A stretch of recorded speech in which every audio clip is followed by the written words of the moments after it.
लेकिन देखिए एगो कुछ दिन पहले एगो गीत भी भइल है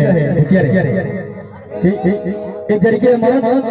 बाहर जाते हैं तो देखिए कोने भाव से कहत रही कैसे कहत रही कि जाता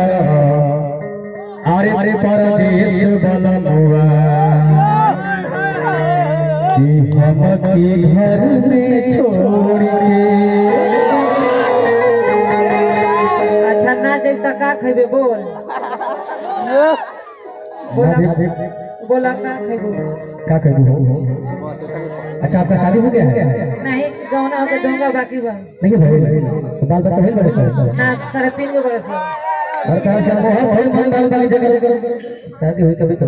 ए ना की तनी हट ना तना की तनी हट ना रे हमारी बाबू हां भैया ये गीतिया बहुत भीड़ भइल रहे मान ली उनका भतार के घरे हां वो कहत रही माने पति जी हां कि जाता रो परदेश बलनुआ अरे हम के घर में छोड़ के आसानी जाए से पहले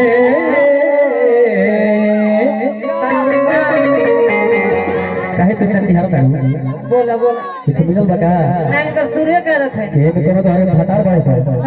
इनका तो भतार देखा चंदने लौकत रे ये बुझा तक चलन में फसल दिया हां घेवड़ा को दी घेवड़ा मुझे फागुन का महीना बा हां आइया के फिर माई बहन कुछ पूछल बड़ी नहीं तो हम लोग कौन कुछ सुंदर ब्याह से ना हां ये वही रंग डाले ले अगला रंग होई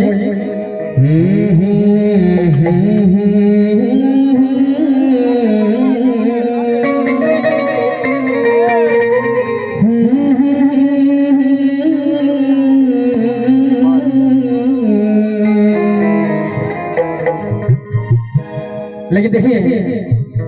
वो गीत है कि जो पहले हम लोग कोई भी गीत आवे हमने के माई बहन लोग सुने तो गीत कोई बुरा ना लगे लेकिन आज असल समय हो गया वो यहाँ तक मैंने खुलेआम प्रयास गाड़ी देता है ये लोग के जवाब में बोले रहे बाबू अरे कि जब मन करे तवन गावसान खूब गावसान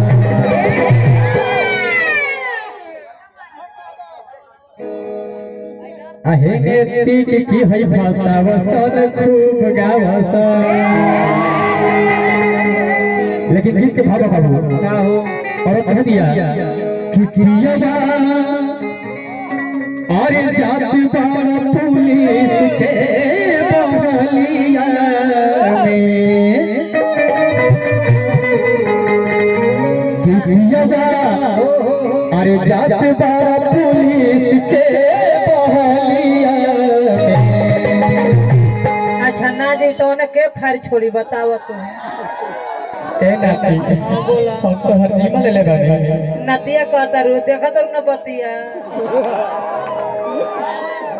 हमने के भोजपुर में अगर मेहरारू खिसियाली से तो भैया नतिया से बेसी कोनो गाड़िए नहीं थे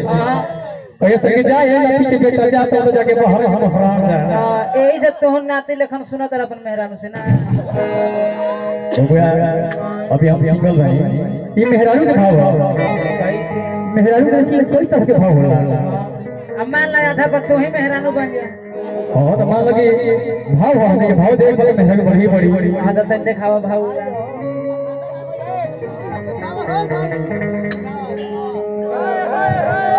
हाय हाय हाय हाय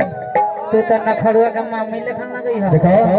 आंख मत मारो जो तू हो तो हम बनी वो तो अभी ना अभी खाली भाव बाकी माने हम मेहरारू बनी ना तो हमरो बात के सिस्टम को है बजाओ तो हार बड़ी कि जहिया से गई अरे गोदी में लाके कि नहीं